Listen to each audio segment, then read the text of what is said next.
Guys, कहा जाता है कि ना तो मृत्यु, प्रलय और समस्याएं स्थिति देखकर आती हैं और ना ही उनके आने का कोई समय होता है।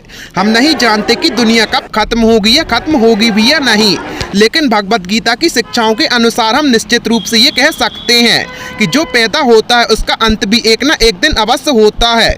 गाइस, इस वीडियो में हम आपको उन फैक्ट्स के बारे में बताएंगे जो पृथ्वी के विनाश का कारण बन सकते हैं। तो चलिए जानते हैं।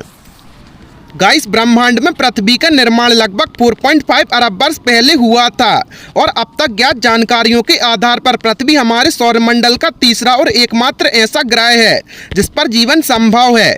वैज्ञानिकों के अनुसार पृथ्वी पर जीवन के अस्तित्व को लगभग 3.5 अरब वर्ष बीत चुके हैं और तब से लेकर आज तक पृथ्वी ने कई प्राकृतिक और मानवीय आपदाओं का सामना किया है। इन्हीं कारणों से पृथ्वी के अंत की संभावना से इनकार नहीं किया जा सकता। तो गाइस, आइए नजर डालते हैं संभावित फैक्ट्स पर जो पृथ्वी की अंत की ओर ले जा सकते हैं। गाइस, वैज्ञानिकों को डर है कि आने वाले समय में कोई नाम का एक ग्रह पृथ्वी के काफी करीब से गुजर जाएगा और अगर इस दौरान ये पृथ्वी से टकरा जाता है तो पृथ्वी को तबाह होने से कोई नहीं बचा सकता। लेकिन कई वैज्ञानिक हैं जो इस बात से साफ इनकार करते हैं। उनका मानना है कि ब्रह्मांड में कई ऐसे ग्रह और उल्कापिंड हैं जो कई बार पृथ्वी के पास से गुजर चुके हैं और उनमें से अभी तक कोई खतरा नहीं देखा है। हालांकि 1994 में एक घटना ऐसी हुई थी जब पृथ्वी के बराबर का 10-12 उल्कापिंड जुपिटर से टकरा गए थे और तब वहां का नज़ारा किसी महाप्रलय से कम नहीं था, जिसके कारण उस ग्रह की आग और विनाश आज तक शांत नहीं हुई है। इसलिए वैज्ञानिकों का मानना है कि जुपिटर के साथ जो हुआ था अगर वो भविष्य में कभी पृथ्वी के साथ हुआ तो पृथ्वी को विनाश से कोई नहीं बचा सकता। गाइस, ज्वालामुखी का फटना भी पृथ्वी के विनाश का एक कारण बन सकता है। जब ज्वालामुखी फटते हैं तो वो गर्म, खतरनाक गैस, राख, लावा और चबिसाल चट्टानें उगल सकते हैं जो विनाशकारी नुकसान के कारण बन सकते हैं। 1816 में इंडोनेशिया में स्थित माउंट तंबोरा नाम का एक ज्वालामुखी ने भारी तबाही मचाई थी जिससे 1.5 लाख के करीब लोगों की जान चली गई थी। गाइस, ये भीषण तबाही एक सामान्य ज्वालामुखी के कारण हुई थी। कल्पना कीजिए कि अगर एक सामान्य ज्वालामुखी की बजाय एक सुपर वोल्केनो फट जाए तो पृथ्वी पर विनाश की स्थिति क्या होगी।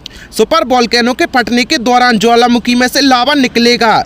ये ब्रिटेन के आकार से करीब 8 गुना ज़्यादा होगा और इस ज्वालामुखी के फटने से घने धुएं के बादल छा जाएंगे जो वर्षा तक सूर्य की किरणों को प्रकाश पर आने से रोकेंगे, जिससे पृथ्वी में जीवन लुप्त होने लगेगा और पृथ्वी का विनाश शुरू हो जाएगा। गाइस, रात में तारों का टिमटिमाना किसे अच्छा नहीं लगता, लेकिन क्या आप जानते हैं कि ये टिमटिमाते तारे हमारी पृथ्वी के विनाश का कारण बन सकते हैं। जी हां, 2 लुप्त होते हुए तारे आपस में मिलने लगते हैं तब उनमें से एक गामा रे निकलती हैं जो इतनी शक्तिशाली और चमकीली होती हैं कि पलक झपकते ही हमारी धरती को नष्ट कर सकती हैं। वैसे तो ये प्रक्रिया हमारे ब्रह्मांड में घटित होती रहती है, लेकिन ये प्रक्रिया हमारे सौरमंडल से इतनी दूर होती है कि इसका हमारी पृथ्वी पर कोई प्रभाव नहीं पड़ता। इन 2 क्षयकारी तारों के मिलन से इतनी ज़्यादा गामा रेस निकलती हैं कि इनकी ऊर्जा हमारे सौर्य से लगभग 10 अरब गुना ज़्यादा होती हैं। अगर ये प्रक्रिया हमारी पृथ्वी से 100 प्रकाश वर्ष की दूरी पर होती है तो इसकी शक्तिशाली किरणें हमारी पृथ्वी को पल भर में नष्ट कर देंगी। गाइस, महाभारत में भी कलयुग के अंत में प्रलय का उल्लेख मिलता है। ये प्रलय पृथ्वी पर लगातार बढ़ती गर्मी के कारण होगा।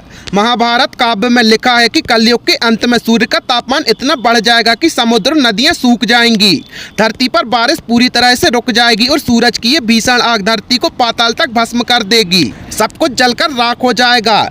उसके बाद 12 साल तक लगातार बारिश होगी जिसके परिणाम स्वरूप पूरी पृथ्वी जलमग्न हो जाएगी और धीरे धीरे इस पर फिर से जीवन की शुरुआत होगी। गाइस, आपको इन फैक्ट्स के बारे में जानकर कैसा लगा हमें कमेंट सेक्शन में जरूर बताएं और ऐसे ही अमेजिंग फैक्ट्स के लिए अपने चैनल को सब्सक्राइब करें।